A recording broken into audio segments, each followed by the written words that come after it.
Yashodanandana Raja Jana Ranjana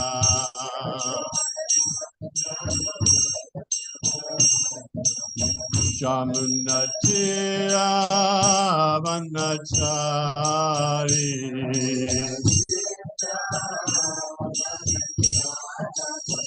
Jamunatira Vanachari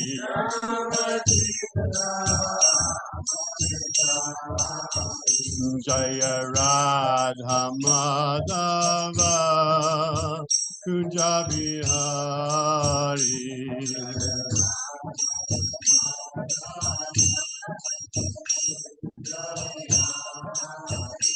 Hare Krishna Krishna Krishna Hare Hare Hare Rama Rama Rama Hare Hare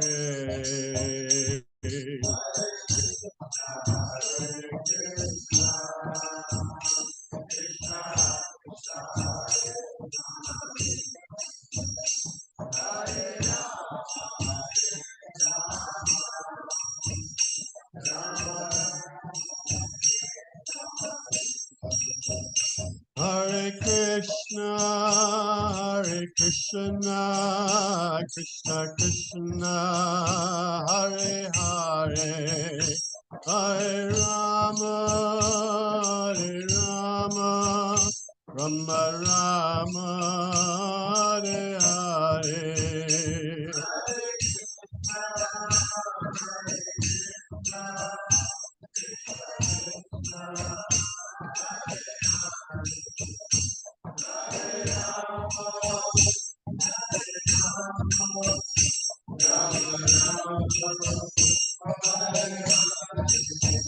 Hare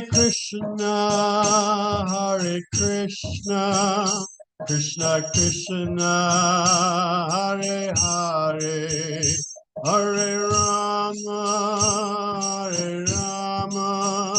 Rama Rama Hare Hare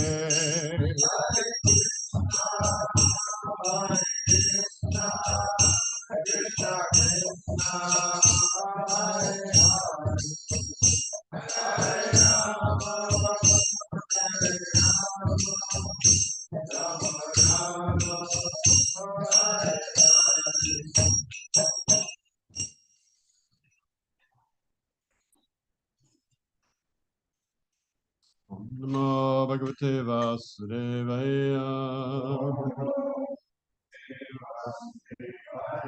Om Namo Bhagavate Vasudevaya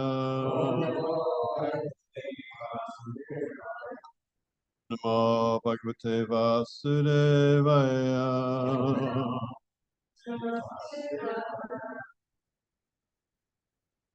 So we're reading today from Srimad Bhagavatam, Canto 3, Chapter 21, Conversation between Manu and Kardama. And we're going to read from 34 through, goes 56, 33 through 56, and then we'll come back and focus on text 37. So I guess we just take turns, right? Maitreya went on. Thus, having spoken to Kardama Muni, the Lord, who reveals himself only when the senses are in Krishna consciousness, departed from that lake called Bindu Sarovar, which was encircled by the river Saraswati. While the sage stood looking on, the Lord left by the pathway leading to Vaikuntha, a path extolled by all great liberated souls. The sage stood listening as the hymns forming the basis of the Samaveda were vibrated by the flapping wings of the Lord's carrier Garuda. Then, after the departure of the Lord, the worship sage Kardama stayed on the bank of Bindu Sarovara, awaiting the time in which the Lord has spoken. Svayambhuva Manu with his wife mounted his chariot, which was decorated with golden ornaments. Placing his daughter on it with them, he began traveling all over the earth. O Vidura, they reached the hermitage of the sage, who had just completed his vows of austerity on the very day foretold by the Lord. The holy lake of Bindu Saravara, flooded by the waters of the river Saravati, was resorted to by hosts of eminent sages. Its holy water was not only auspicious, but as sweet as nectar. It was called Bindu Saravara because drops of tears had fallen there from the eyes of the Lord, who were overwhelmed by the extreme compassion for the sage who had sought his protection. The shore of the lake was surrounded by clusters of pious trees and creepers, rich in fruits and flowers of all seasons, that afforded shelter to pious animals and birds, which uttered various cries. It was adorned by the beauty of the groves of forest trees. The area resounded with the notes of overjoyed birds. Intoxicated bees wandered there. Intoxicated peacocks proudly danced, and merry cuckoos called one another.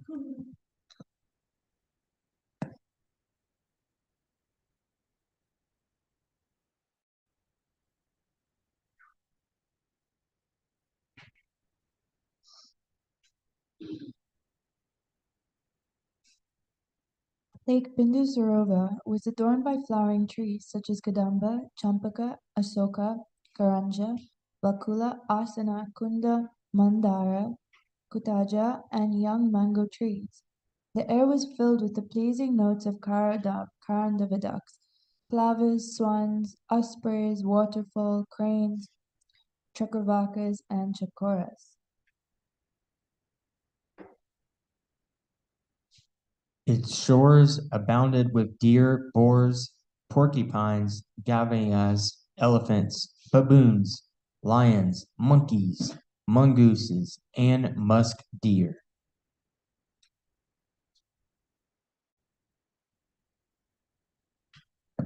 Entering that most sacred spot with his daughter and going near the sage, the first monarch, Swayambhuva Manu saw the sage sitting in his hermitage, having just propitiated the sacred fire by pouring oblations into it.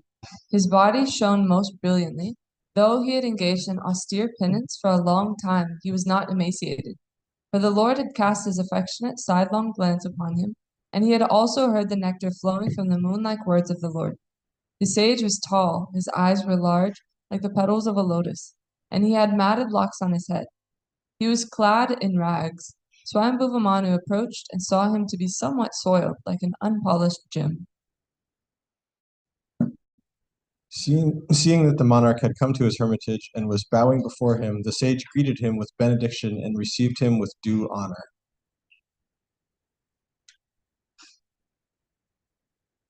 After receiving the sage's attention, the king sat down and was silent. Recalling the instructions of the Lord, Pardana then spoke to the king as follows, delighting him with his sweet accents. The tour you have undertaken, O Lord, is surely intended to protect the virtuous and kill the demons, since you embody the protecting energy of Sri Hari.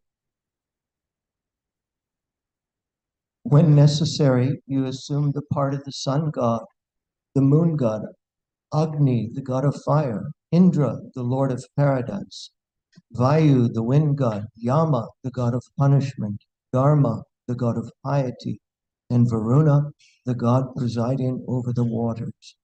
All obeisances to you, who are none other than Lord Vishnu.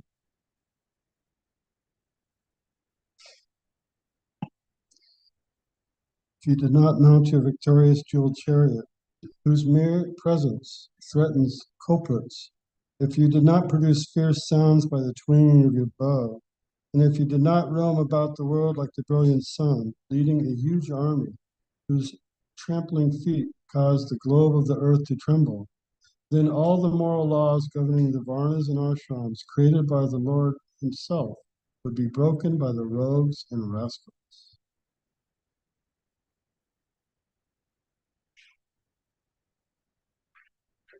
If you gave up all thought of the world's situation, unrighteousness would flourish. For men who hanker only after money will be unopposed. Such miscreants would attack, and the world would perish. Ask you, O valiant king, the purpose for which you have come here. Whatever it may be, we shall carry it out without reservation.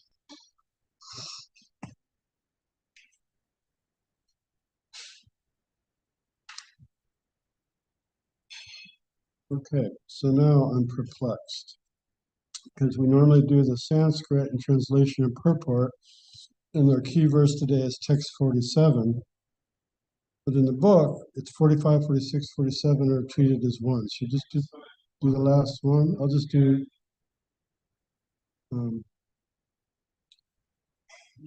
so I guess technically 47 is come soon. Scroll. Oh, it's got it all together. Scroll down a little bit. Oh, it's all together. So just do the first 4 lines there. Yeah. Pravishyata tirtavaram Adiraja Sahatmaja Adarsha Munim Ashinam Tasmin Huta Hutashanam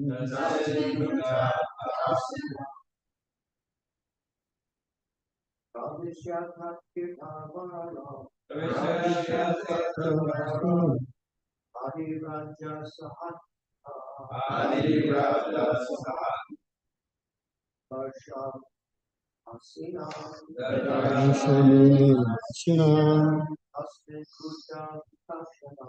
Tasmin Huta Hutashanam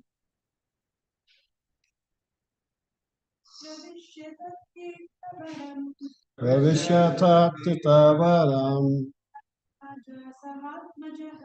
Adiraja Sahatmajaha Tadarsha Muni Mashinam Tasmin Huta Hutashanam.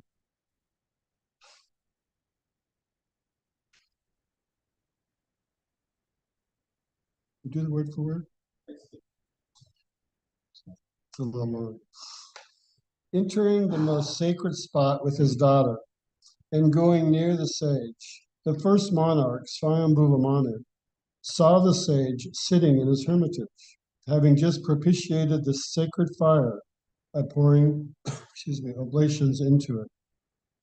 His body shone most brilliantly, though he had engaged in austere penance for a long time. He was not emaciated, for the Lord has cast his affectionate sidelong glance upon him, and he had also heard the nectar flowing from the moon-like words of the Lord. The sage was tall, his eyes were large, like the petals of a lotus, and he had matted locks on his head. He was clad in rags. Swayambhuva Manu approached and saw him to be somewhat soiled, like an unpolished gem. Purport. Here are some descriptions of a Bramachari yogi. In the morning, the first duty of a Bramachari seeking spiritual elevation is Hutashana, to offer sacrificial oblations to the Supreme Lord. Those engaged in Brahmacharya cannot sleep until 7 or 9 o'clock in the morning. They must rise early in the morning, at least 1.5 hours before the sun rises, and offer oblations. Or in this age, they must chant the holy name of the Lord. Hare Krishna. As referred to by Lord Chaitanya, Kalunastya Vinastya Vinastya Vigatiranyata. There is no other alternative, no other alternative, no other alternative in this age to chanting the holy name of the Lord. The Brahmachari must rise early in the morning and after placing himself should chant the holy name of the Lord. From the very features of the sage, it appeared that he had undergone great austerities. That is the sign of one observing Brahmacharya, the vow of celibacy. If one lives otherwise, it will be manifest in the lust visible in his face and body. The word Vidyotamanam indicates that the Brahmachari feature showed in his body. That is the certificate that one has undergone great austerity in yoga. A drunkard or smoker or sexmonger can never be eligible to practice yoga. Generally, yogis look very skinny because of their not being comfortably situated. But Kardama Muni was not emaciated, for he had seen the Supreme Personality of Godhead face to face. Here, the word snigdha panga valokanat means that he was fortunate enough to see the Supreme Lord face to face. He looked healthy because he had directly received the nectarian sound vibrations from the lotus lips of the personality of Godhead. Similarly, one who hears the transcendental sound vibration of the holy name of the Lord, Hare Krishna, also improves in health.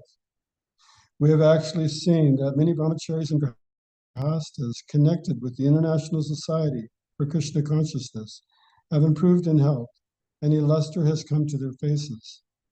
It is essential that a brahmachari engaged in spiritual advancement look very healthy and lustrous.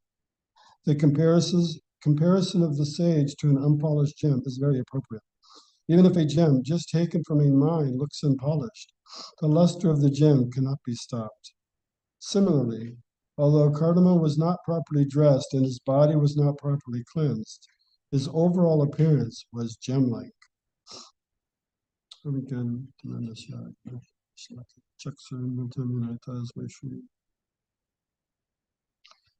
there's a lot here in this section. There's several different points being made, but the stress here on the sage, the life of a sage, a brahmachari. In early life, they should be trained how to engage in spiritual practice, in spiritual life, and control the senses. And it's important to do this early in life, as early as possible, because the material energies are very, very powerful. The Lord's external energy, so many flowers and beautiful sceneries and sunsets and foodstuffs and the paintings. There's so much, can say, opulence or attractive features about the material energies that if we're not trained spiritually, we very easily become distracted. We'll think, oh yes, this is very nice. I'll go live in Hawaii and be happy, or go to New Zealand, or go to some nice place and I'll just be peaceful. But the reality is that the spiritual energy, the material energy, as attractive as it may look, it will only lead us to frustration in the end, because we need the soul's a spiritual entity. We need spiritual sustenance to be happy. If we just seek to gratify our senses through the external opulences and enamors, we find so many foodstuffs, so many nice clothing, so many nice car, nice neighborhood, nice this, nice that we're just simply addressing the senses. We're giving the senses all this nice opulent gratification. The soul will not be happy. We won't be satisfied.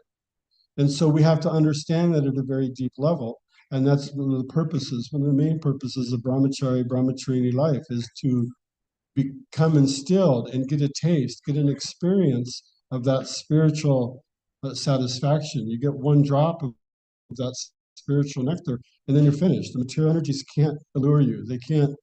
They can try to distract you, and maybe for a moment you look here or there, but you've tasted it. Once you've tasted that spiritual nectar that comes from devotional service, then these material energies lose their magnetic pull over you. So it becomes much easier to stay on course. So this is very important for us to undergo this phase in our life. Otherwise, it's so easy, especially later as we start working with families and we become engaged with the material energies, it becomes very easy to get distracted and forget, what is our purpose? Why am I here? So this brahmacharya is stressed here. And a few important points that are nice here is about this effulgence or luster that comes when one, just like whenever you meet a very highly spiritual person, automatically it makes you smile, you become happy. And for days you think, oh, I met so-and-so and I talked to him or her, and you feel uplifted, simply being in their presence, simply seeing them. And so in the same way, this is what spiritual life does. It gives this effulgence. it gives this happiness. There's a nice description that sort of the reverse of that is outlined in the first canto. It's not a nice description, actually. It's a little depressing. But in the first canto, in chapter 14, I think, 13 or 14, Krishna left the planet. Yudhisthira was there. Yudhisthira comes back to Hastinapur. Arjuna. And Yudhisthira starts asking Arjuna, he says, what's wrong? You look very pale. Something's going on. Were you not able to protect somebody? Were you not able to do this? So they went through a whole list of different reasons. And finally he concludes, he said, actually, you must have lost your dear friend Krishna, because there's no other explanation for you to have this demeanor. He was very pale and downtrodden, and he wasn't effulgent. He didn't have his luster.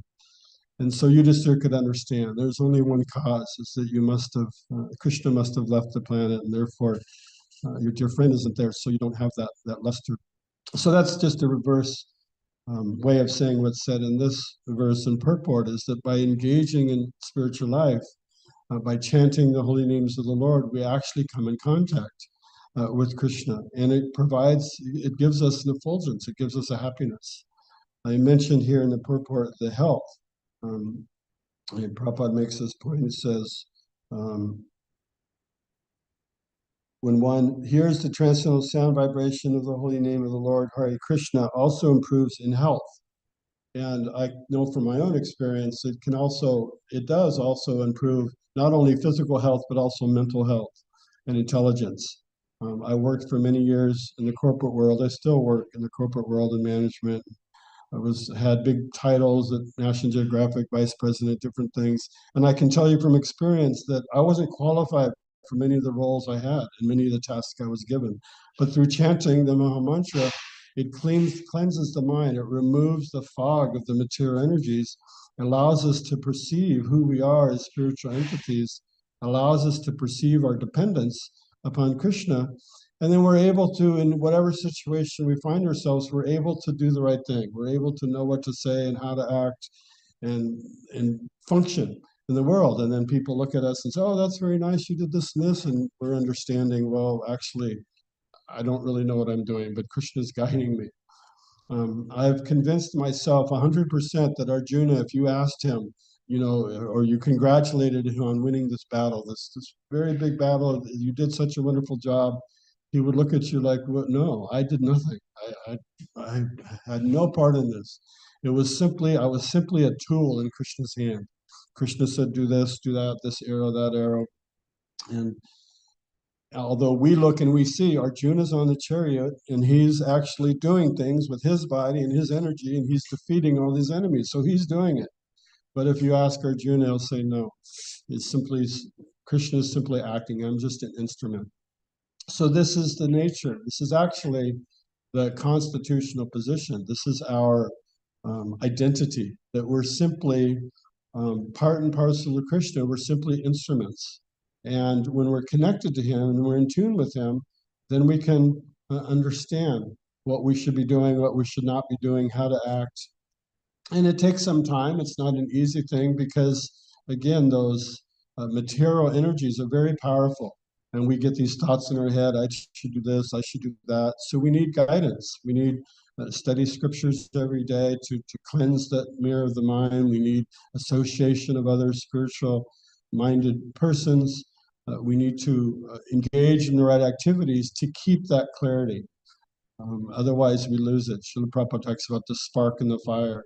The spark's very hot and very bright, but when it goes out of the fire, it goes out. It gets extinguished. So we want to stay in the fire, and we stay with these activities, and then our consciousness is very clean and very pure and very happy, and that luster comes there automatically. There was another point, lost my notes. There was another point here about the relationship between Brahmanas and Kshatriyas. In later verses, one of the next coming ones and a few of the following verses, we read the ones after this, it shows this respect being given by the sage to king. And normally a Brahmana is on a higher platform. I was reading, in fact, I think it's one of these purports. It talks about how we hear the Varnashram system talked about a lot, the different Sudras and Vaishyas, workers and the agriculturists or the businessmen, and then the Kshatriyas or the military, the protectors, and then the Brahmanas or the educators. So that system is there, and Prabhupada says the system is there whether it's in a purified form or not. It's Krishna's system, so it's going to exist, and it does exist. If it's not existing in its purified form, then it'll exist in some covered or contaminated form. So we see that today. We see in India the caste system can become very oppressive to some people, and even in America and in general in society. Farmers, for example, if you look in the media and in common movies and things, farmers are depicted as being very sort of unintelligent, low-class people. Oh, they just farm. The CEOs are the smart people, the entrepreneurs, the Elon Musks of the world. We glorify them, and the farmers are just, they wear dirty overalls and they drive tractors, and they're considered a little bit not as important. But in Veda culture, everyone's equally important. The Kshatriyas may get the honor and the glory of fighting the battles and protecting everyone, but if the farmer didn't farm the food, we wouldn't have anything to eat. We'd starve. So he's pretty important. And the Vaishyas and the text of the mercantile community, the trading and making money and things, that supports people, it supports the society. These are all necessary roles, so they're not seen as one is higher than the other. The tendency in the material mind is that a Brahman is higher because he just deals with books and knowledge, like our PhDs and our Einsteins and our philosophers. They're more elevated than the farmer because they're smarter and things like that. But that's not actually the understanding. They can see the scriptures, they can understand, and they can provide guidance. You should do this, you should not do that. In modern day universities, the idea behind a university is to educate people, to give them knowledge and understand how to think and see the world. Nowadays, many universities are just businesses. How to raise money for corporations. We'll do research for Boeing to make airplanes. We'll do research for this company or that. It's in the process of making money. So it's kind of gotten all bent out of shape in Kali Yuga. But the point is that they're equal. So even though Karma Muni was a Brahmana, he gave respect to the king because, one, he was a representative of the Supreme Lord. He's a very pious king, and it's very advantageous for one practicing spiritual life to give respect to everyone. We see everyone else as greater than ourselves, then it becomes very easy to give them respect and not look for respect.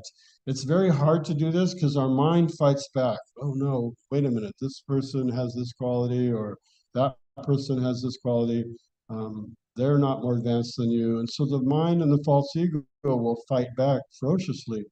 But when we conquer that and just say, no, this person has this quality there. If nothing else, even if we can't see any qualities, good qualities, we can understand this person is a child of God. He's part and parcel of Krishna. Krishna loves this person. Therefore, if I love Krishna, Krishna loves this person, I should love this person. I should give him respect. And when we go through life that way, it becomes very easy for us to stay focused and stay centered and not become bewildered.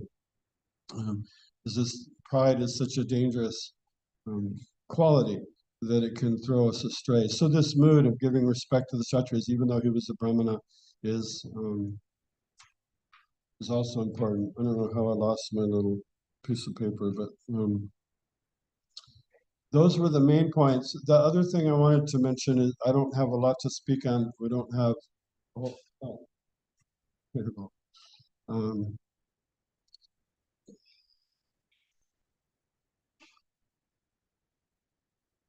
Yeah, I think we pretty much talked about everything.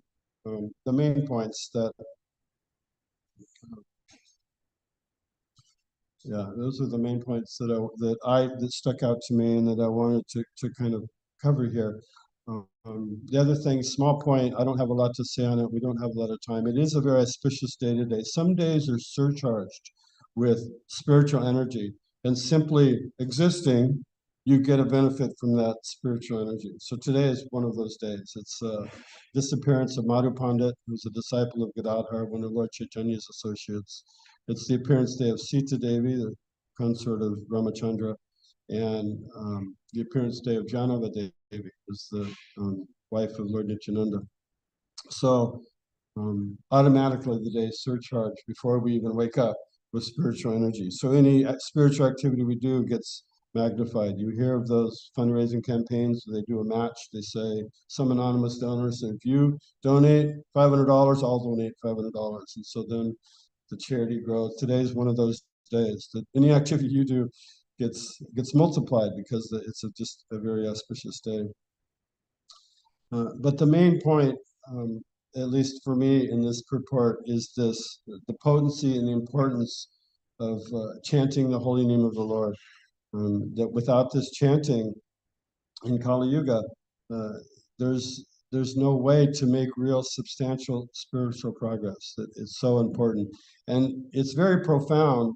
I know for myself, when I first started reading, was acquainted or became introduced to Srila Prabhupada's books, I was reading a lot of other things. I had read all kinds of books, Eastern philosophy, Western philosophy. I was raised in a Mormon family, so I was introduced to the Bible and Book of Mormon and spiritual things. After a while, that I became a little, that wasn't so satisfying, so I looked for other things. I was reading all these meditational treatises. Basically, I was in my head reading all kinds of very sophisticated books about the Akasha, this and that, and different spiritual things. And a devotee gave me back to Godhead, introduced me to Bhagavad Gita, and this chanting was, in my mind, too simple. I said, well, like the mind is a sophisticated entity and there's all this knowledge, all these things we have to understand and see. How can simply repeating these 3 words equal the knowledge I'm getting from all these other sources? And the devotee said, look, you can just set those things down, read Bhagavad Gita, just try this. If you don't like it, if it doesn't work for you, you can pick those things back up. You haven't lost anything. And so I tried it. I thought, okay, fair enough. So I set everything else aside. We started going through Bhagavad Gita with him and I started chanting this mantra. And at first I felt very silly. I'm just sitting there chanting, Hare Krishna, Krishna Krishna, Hare Hare, Hare Rama, Rama Rama, Hare Hare. And I felt, this is silly. I'm wasting my time. But I just kept doing it, and very quickly my heart started to dance, and my head started to clear up, and I started to feel. It took a little time. It took some persistence. The mind can be very fierce sometimes. But it wasn't very long where I could tell this is doing something. I don't understand it. I don't understand how. I don't understand why, but I can feel it. And that hole in the heart, that empty space started to get filled. And I started to feel like, well, I don't understand how this works, but it works. So I'm just going to keep doing it. And the more we become absorbed like that, I've attended some japa retreats. I remember the first time I attended a japa retreat, I thought it was a little bit silly because we all know we're supposed to chant. Why do you need to go to retreat to be told you need to chant? We already know that. So it's not really necessary. So I didn't go to a couple that had come by. And then finally some devotees were living with us who were arranging these. And they said, look, you didn't have to pay. We'll give you a free ticket. I would just come. And it changed my life. It was like, then I understood, you just kind of go much deeper. And all of our books and all our philosophy, the purpose of them is to really clear the head to understand the importance of chanting. And as we chant very sincerely and take to it very attentively, it becomes very, very powerful because it's not a material sound vibration. It's coming from the spiritual world. And so you're associating with Krishna. You're associating with the Supreme Personality of Godhead as you chant. He's dancing on your tongue. And so that's very purifying. Purifies the mind, gives us clear intelligence, purifies the heart. And we can sense, we can just feel, we can understand, oh, I should do this. I shouldn't do that. So it creates a guiding compass for us when we continue to do that. So that's kind of what's stressed in here is the main point, at least for me. I'll stop there and see if anyone else has any questions or comments or corrections. Yes. Hare Krishna, thank you for class. Very well. I noticed in the purport where it says there's no other alternative, there's no other alternative. Could you further elaborate on that? Yeah, he's basically given the translation here, Kalunasti, Vinasti, Vinasti, Gatiranyata. He's giving the English translation that this is often said at satsang, at kirtans. Sometimes you'll hear devotees chant this mantra. And basically in the Vedas, when something needs to be stressed, the beginning, this is the second half, the beginning of this verse is Harinam, Harinam, Harinam, and Kevalam. And then it's this part, Kalanasti, Vinasti, Vinasti, Gatiranyata. So when the Vedas want to stress something, they repeat it. And this is common in even non-Vedic literature, that you repeat something. So they're repeating three times, two things, three times. They sing the holy name, Harinam, Harinam, Harinam, maybe Kevalam. So the chanting the holy name, chanting the holy name, chanting the holy name. So there we understand, okay, the holy name is important. And then it goes on to say, Kalanasti, Vinasti, Vinasti, Gatiranyata. There is no other alternative, no other alternative, no other alternative. So the point being that in the age of Kali, the method for spiritual realization is the chanting of this holy name. That's what Lord Chaitanya brought us 500 years ago. And so that there is nothing else that we need to do or that can give us spiritual benefit from chanting the holy names. There are other things we can do that might facilitate it. For example, if it's hard to sit still and chant, we can do some yoga to strengthen the body, to allow us to chant longer. So in that case, that practice stretches or whatever asanas may help us to chant. So that's fine. Those are good things.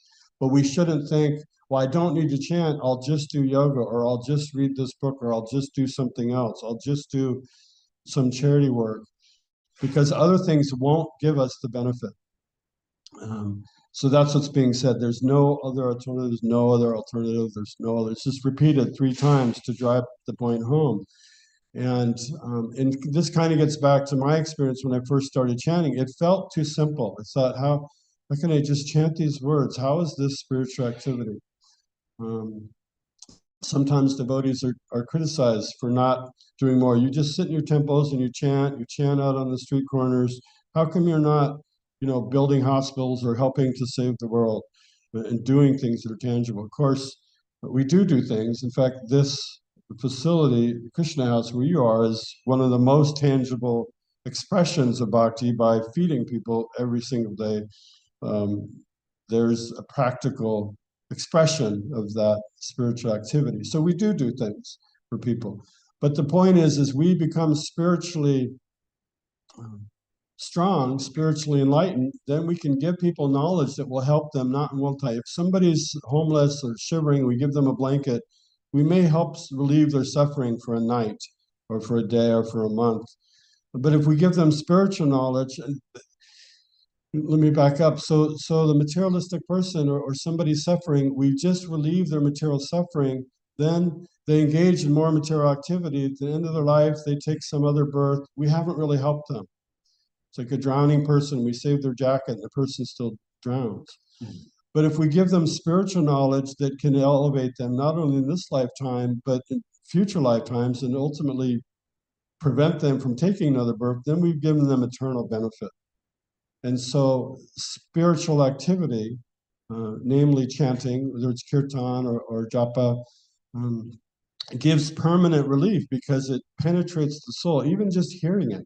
I think it mentioned in here, in fact, about Srila Prabhupada mentioned one of the things about the luster. He was saying, if you just hear it, it wasn't even saying chanting it. Similarly, one who hears the transcendental sound vibrational holy name of the Lord, Hare Krishna, also improves in health. So that just could be a person on the street, if you're doing Harinam and they just hear it, they benefit. What to speak of the person chanting it?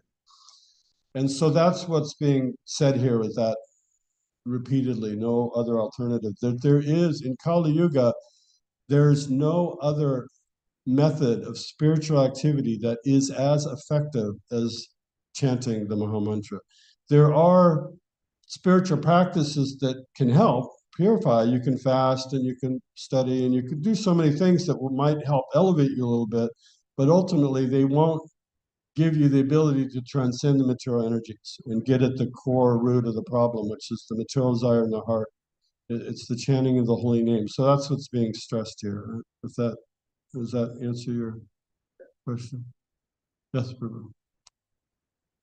I'm thinking also of the Lord Chaitanya has left us 8 verses. It's the only thing that he's actually written down for us. And in the first couple of verses of that, he says that all of the benedictions of the Lord are, and all of his potency and benedictions, it's all there in his name. So when we're chanting his holy name, we're literally have access to everything, because it's not different from the Lord himself, who is the source of everything. Yeah. This is a little bit mundane, but it happens to me all the time, so I'm going to keep doing it because it works. Sometimes we have a little bit of land where I live, and sometimes I have to go out and do yard work and chainsaw some logs or lift something. Whenever I have something that I can't do because it's too heavy and I can't lift it, if I chant really loud, Hare Krishna, somehow I get a burst of energy to lift it. Works all the time. I mean, it doesn't work on every log. There may be logs that are too big and I'm never going to be able to lift. But there have been many times for things that I couldn't do, and it gives you energy. It gives you strength. And again, I mentioned work. It clears the mind. I've gone into meetings. I've been asked to do a report. Can you talk about this? And I'm like, all these people are, very highly professional, qualified people, and they're asking me to speak. I don't know how I'm going to say it. But through chanting, I go in, and somehow the mind gets clear, and say this and you say that, and they're all satisfied. I'm not even sure what I said, but it works. The mantra, yes, because it contains everything.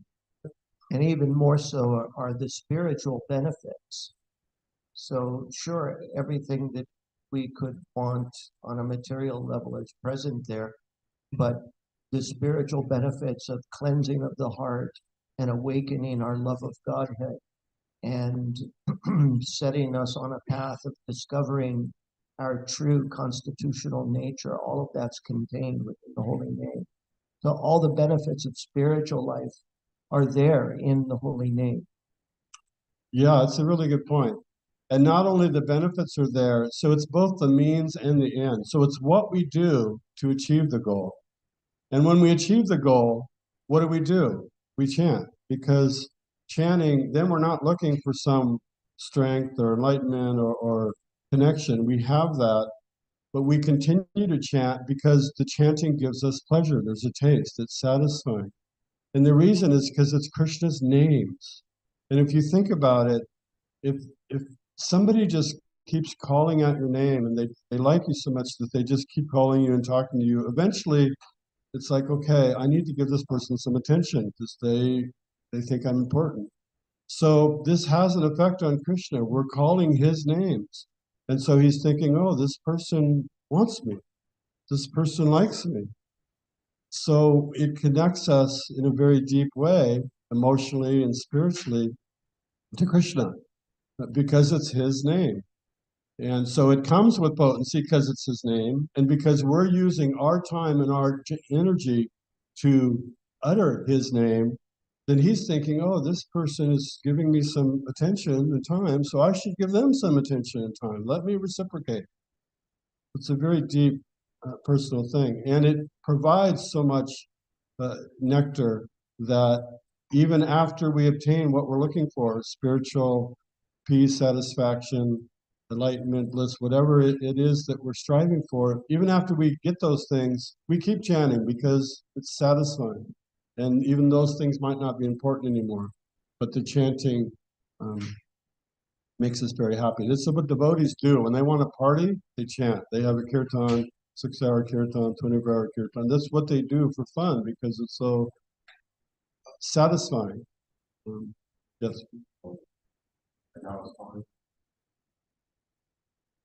One of our goals is to spiritually educate people to the point that they don't take another birth.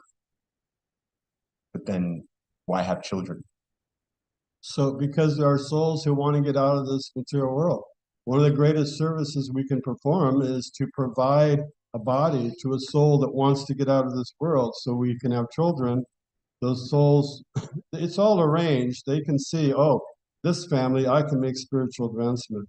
And due to their karma and other factors, then you're giving, I'm sure I'll probably take another birth, who knows, but I hope it's in the body, in the family of a devotee, because I was, in this life, I wasn't in the family of a devotee, and I was miserable for 18, 20 years until I met devotees. So being able to take birth in a family of devotees and learn from birth what spiritual life is, who Krishna is, and be in this atmosphere is a huge boon for that living entity. So to provide that service of helping, just to back up to what you said, we want to educate people so they don't take another birth. Well, what better way to educate them than to educate them from birth? Right? And then they never get conditioned. They never get the material conditioning because from the very beginning, they get the real thing, and then their life is, it's going to be much easier for them to not take another birth versus someone like myself that has to undo so many years of contamination and covering and bad habits and things because I didn't learn about this until I was 22. And I'm not going to tell you what I did in those 22 years. It's too embarrassing because it wasn't spiritual. And so now I got to undo all that karma and conditioning. But I'm still not following. But the end goal is still to prevent people from taking births. There will always be people taking birth in the material world. We'll Right. never prevent it. But the goal is to, yes, in an individual level, provide the knowledge for ourselves and others that they don't have to be forced back in the material world. So not to be forced back. So only come here. When they come back to When do you want service or distribute prasadam or, you can. Very elevated souls will come here, like Srila Prabhupada will come specifically to lift others and pull them out. There are avatars that do that. They will come to educate us. So many, prophets and sages in our life, Jesus Christ and Muhammad and different persons who have come with the express purpose of let me pull these people out. Right. But the end goal remains to not have anyone here at all. Yeah. Yes. A couple of hands went up here. You and then. So, but realistically, the Shastras tell us that is never going to happen. There's so many people that are really, really attached to material life that you're never going to be without people to populate the material world. There's always, yeah. And so the Krishna conscious parents bring in souls and provide them an opportunity to actually, after that life, to depart and go back to the spiritual world, but also raising up children in Krishna consciousness has a tremendous impact on the world at large because they now have the potential to reach others with the message. Yeah, it makes the world a better place.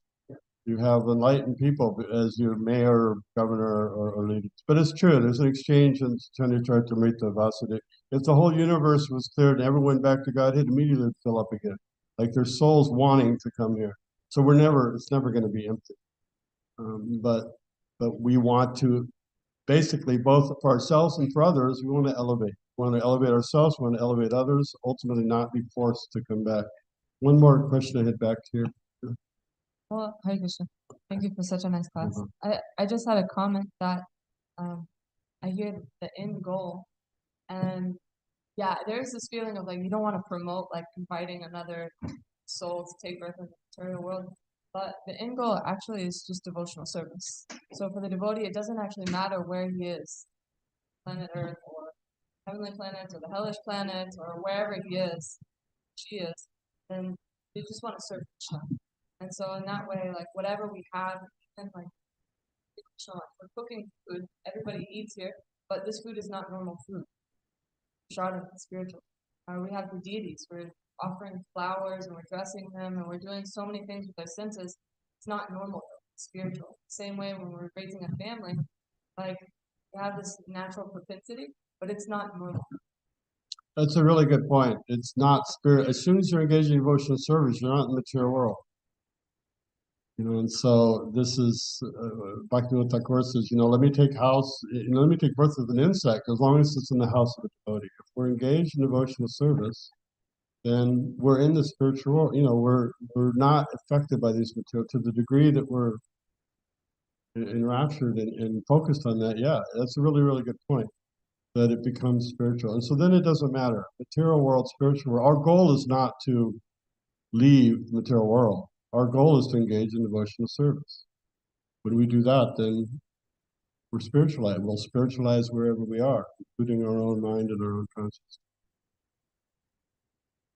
Reminds me of how in the Bhagavad Gita, Krishna talks about that an advanced soul, if they have not completed the journey back to God, then they come in families that are wealthy or sporadic or just pious. So many times we see people who are born in pious families because they're just completing the spiritual journey. So yeah, people, the souls still have the trajectory, and so if they'll land somewhere. And so Krishna's system is that he provides them a place or a family or situation where they don't have to care too much about their material needs, and they can just focus on spiritual life. Does that help answer your question? The girl in the back gave me a really that was a golden answer. That was like serve Krishna no matter what. But there is still this fundamental paradox, as you said, and no matter how well we serve him, we're going to come back. Well, we might not come, but hopefully we won't. But there will always be people because and it's mind-boggling. We try to understand. There's an infinite number of living entities, and for my brain, I cannot comprehend the word infinite. Just whenever I try to understand infinite, it just goes forever in every direction, and my brain just melts. I'm like, I don't get it. Yeah. Yes. One more, I guess. I was just thinking at the very end of Bhagavad Gita too, after Arjuna is like totally satisfied and he's like, okay, I hear you and I understand, I'll do what you say, I'll fight.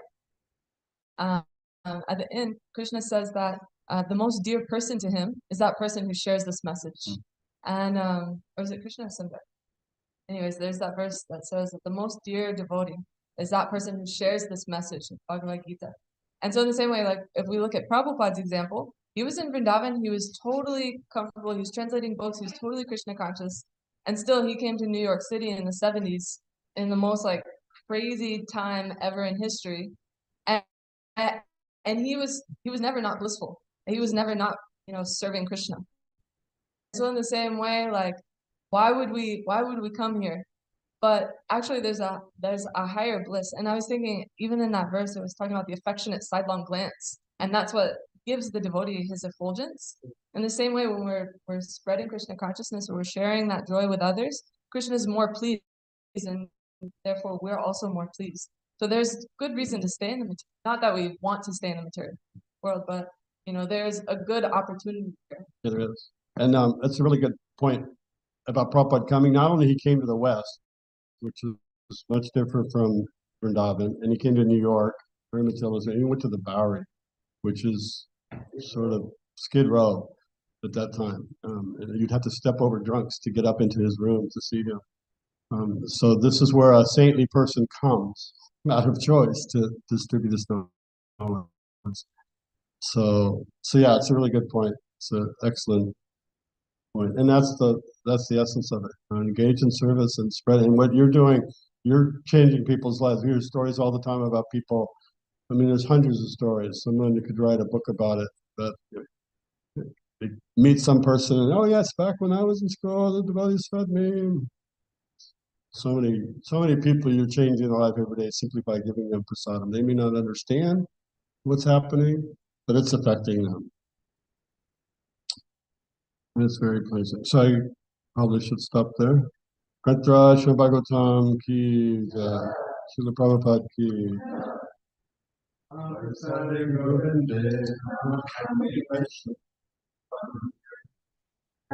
Shvasa